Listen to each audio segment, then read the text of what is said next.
Hello everyone, welcome to today's session. Today we are going to discuss about models of communication. Models are abstract ideas and terms which represent the real world phenomenon. And a model can be applied to different forms at different times. Communication is extremely complex process. It is ever changing, which makes it more complex. Complexity and constant change in communication process makes it imperative that these elements and processes should be presented in simple and generalized way to better explain and understand the structure and functions of communication. Communication models present this simplification. The format of communication models depends on how we define and understand the process of communication and how these are applicable to different forms of communication. Communication models are visualizations of the communication process. They are basic theories concerning the elements of communication and how they operate and interact. Models may serve any or all of the following general functions. First, models organize the various elements and process of communication act in a meaningful and interesting way. Second, models aid in discovery of new facts about communication. It serves a heuristic function. The model should generate questions concerning communications that can be researched. Third, models enable us to make predictions concerning the future and what is going to happen under certain conditions. Fourth, models may provide means of measuring the elements and processes involved in communication. The first model of communication for discussion today is Aristotle's communication model. The Greek philosopher Aristotle proposed the earliest communication model in his book Rhetoric. He stressed the importance of audience role in communication chain in his communication model. Aristotle's model is simple and linear and is more focused on public speaking than interpersonal communication. Aristotle's model of communication is formed with 5 basic elements: the speaker, speech, occasion, audience, and effect. Aristotle advises speakers to build speech for different audience on different occasion and for different effect. The aim of the rhetoric is to search for all possible means of persuasion. Speaker plays an important role in public speaking. The speaker must prepare a speech and analyze the need of the audience before initiating the communication act. His words should influence the audience's mind and persuade their thoughts towards him. The next model of communication is Lasswell's model of communication. Proposed by Harold D. Lasswell, an American political scientist, this model came about in 1948. Lasswell in his model says that a convenient way to describe an act of communication is to answer the following questions: who says what, in which channel, to whom, with what effect. This model is about process of communication and its functions to society. According to Lasswell, there are 3 functions for communication. 1. Surveillance of the environment.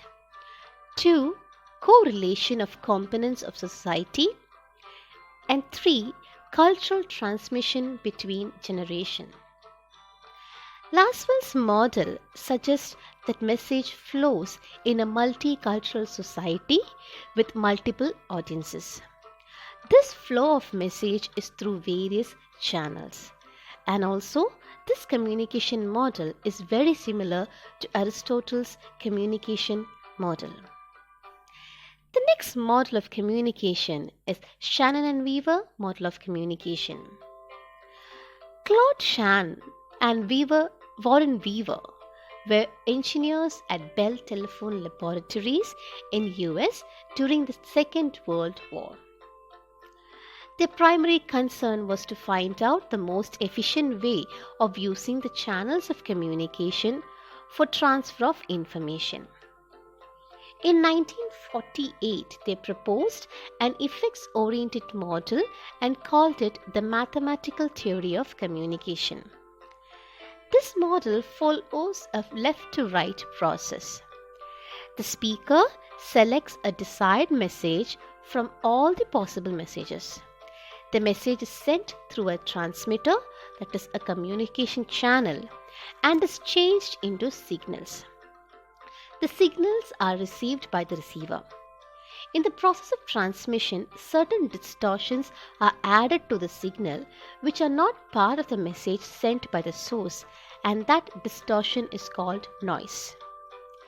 The sender's message converted into signals like sound waves or binary data, which is compatible to transmit the messages through cables or satellites. For example, in telephone, the voice is converted into wave signals and is transmitted through cables. The receiver converts those binary data or waves into messages, which is comfortable and understandable for the receiver. Otherwise, the receiver cannot receive the exact message, and it will affect the effective communication between sender and receiver. This model led to technical improvement in the message transmission as it helped to reduce channel noise. Channel noise is any interference with the physical transmission of the message. In media channels, this can be identified the state of technology, operation of technology, and physical and social access to these channels. In interpersonal communication channels, channel noise may be any distraction between the source and the receiver. The principle of redundancy, that is repetition of the main ideas, can be used to reduce channel noise. A second kind of interference is semantic noise. This noise occurs when message is misunderstood because of lack of understanding of communicator's frame of reference. Where the receiver does not ascribe the same meaning to the message what the communicator wants, or when the communicator uses difficult words or unknown terms, semantic noise occurs. Semantic noise can be reduced if the communicator adjusts his vocabulary to the audience needs, interests, and understanding. The next model of communication is the Osgood-Scram model of communication. The Osgood-Scram model is built on the theory that communication is a two-way street with a sender and a receiver. Charles E. Osgood popularized the notion that communication is circular rather than linear, meaning it requires two participants taking turns sending and receiving a message. Later on, Wilbur Scram, who talked about the model in his book The Process and Effects of Communication, adapted the model and added the notion of field of experience or communality to this particular mix. Field of experience incorporates what is mutually understood between the sender and the receiver.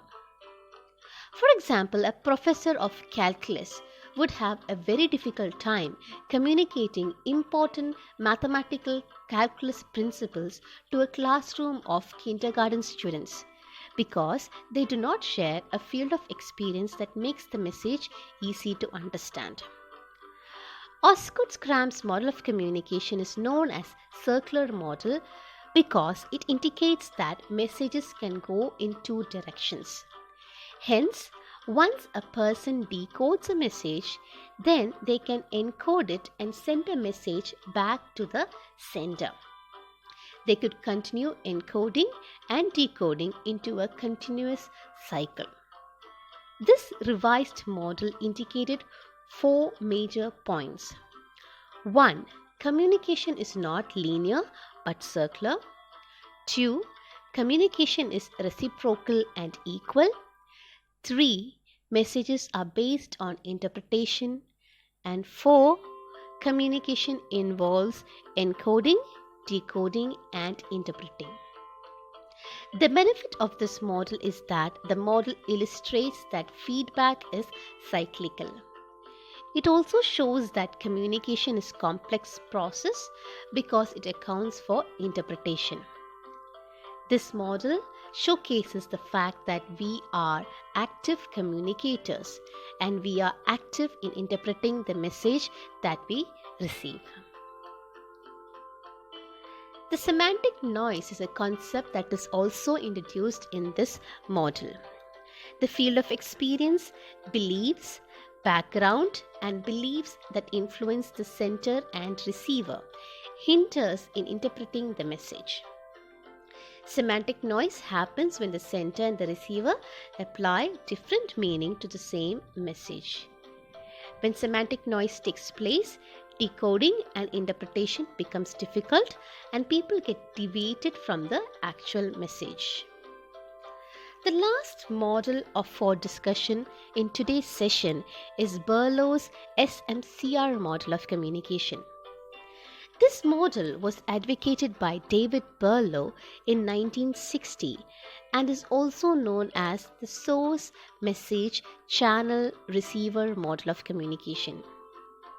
It explains the various components in the communication process. The 4 basic components are source, message, channel, and receiver. For each of these 4 components, there are 5 channels that need to be considered. The source and the receiver are treated in the same way. To study either the source or the receiver, we need to consider their communication skills, their attitude, their knowledge, the social system of which they are part of, and the culture in which they operate. The message consists of both elements and structure, each of which may be broken down into content, treatment, and code. For the channels, Berlow insisted that the message may be sent or received through any or all of the 5 senses.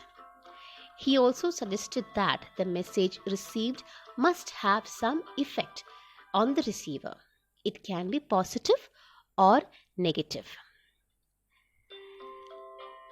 The model believes that for an effective communication to take place, the source and the receiver needs to be in the same level.